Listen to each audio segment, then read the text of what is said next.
नमस्कार। 21 जून को होने वाली योगिनी एकादशी की सभी विष्णु भक्तों को बहुत बहुत बधाई।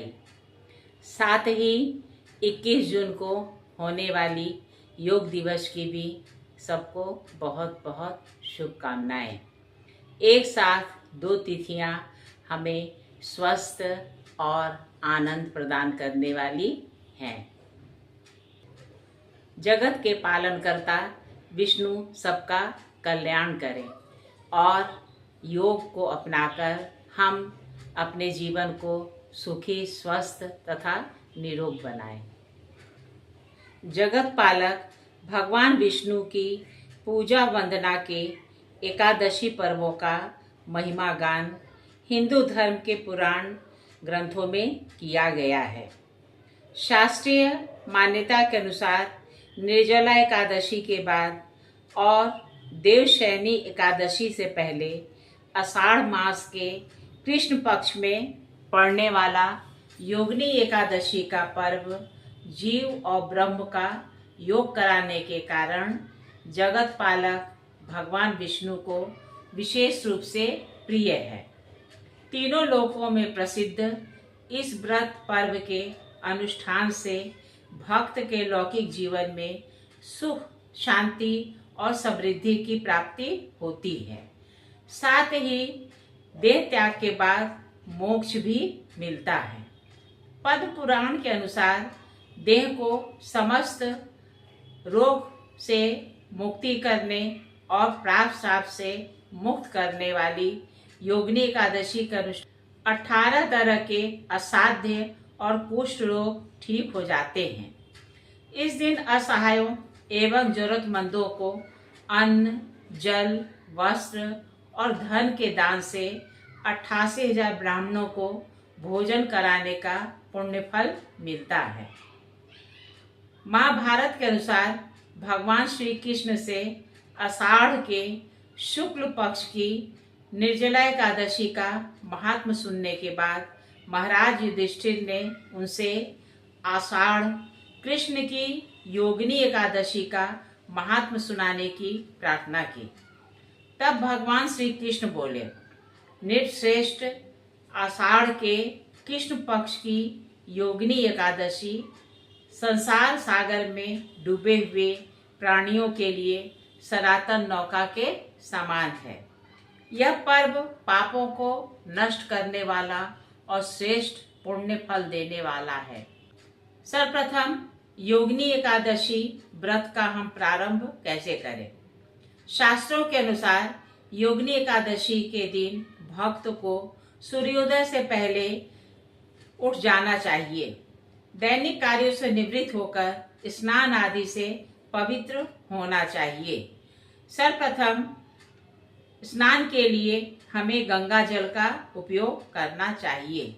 यदि गंगा नदी पास में न हो तो किसी पवित्र सरोवर में स्नान करना चाहिए। इसके बाद पूजन वेदी पर पीला वस्त्र बिछाकर श्री हरि विष्णु और माता लक्ष्मी की प्रतिमा को स्थापित करना चाहिए। उन्हें तिलक लगाकर पीले फूलों की माला पहनाना चाहिए। फिर गंगा जल से समस्त पूजन वस्तुओं को पवित्र करके दीप, धूप, हल्दी, चंदन, कुमकुम, फल फूल, भोग प्रसाद, पंचामृत और विशेष रूप से तुलसी पत्र अर्पित कर शास्त्रोक्त विधि से पूजन करना चाहिए। इस दिन विष्णु चालीसा का पाठ और हरि नाम का जप विशेष फलदायी होता है। आइए हम योगिनी एकादशी के बारे में एक प्रचलित कथा को सुने। अलकापुरी में राजाधिराज कुबेर रहते हैं। वे सदा भगवान शिव की भक्ति में लीन रहने वाले हैं। उनके हेमवाली नाम का एक यक्ष सेवक था जो पूजा के लिए फूल लाया करता था। हेममाली की पत्नी बड़ी सुंदरी थी। उसका नाम विशालाक्षी था। वह यक्ष काम पाश में आबद्ध होकर सदा अपनी पत्नी में आसक्त रहता था। एक दिन की बात है।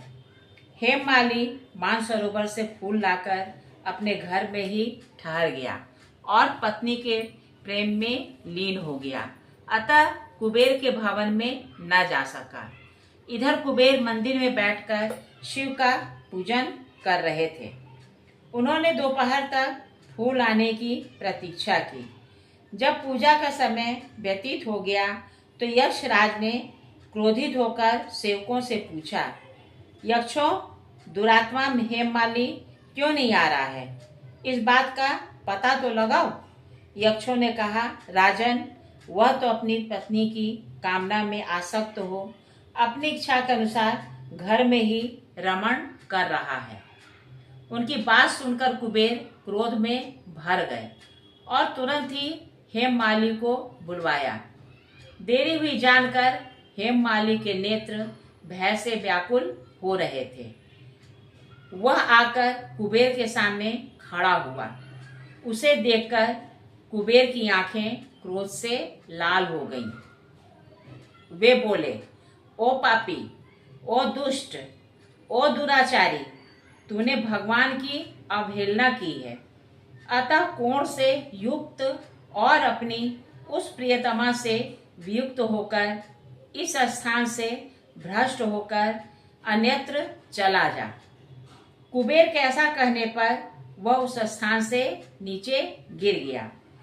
उस समय उसके हृदय में महान दुख हो रहा था। कोण से सारा शरीर पीड़ित था, परंतु शिव पूजा के प्रभाव से उसकी स्मरण शक्ति लुप्त नहीं होती थी। पातक से दवा होने के कारण वह अपने पूर्व कर्म को याद रखता था। तदनंतर इधर उधर घूमता हुआ वह पर्वतों में श्रेष्ठ मेरुगिरी के शिखर पर गया। वहां उसे तपस्या के पुंज मुनिवर मार्कंडेय जी का दर्शन हुआ।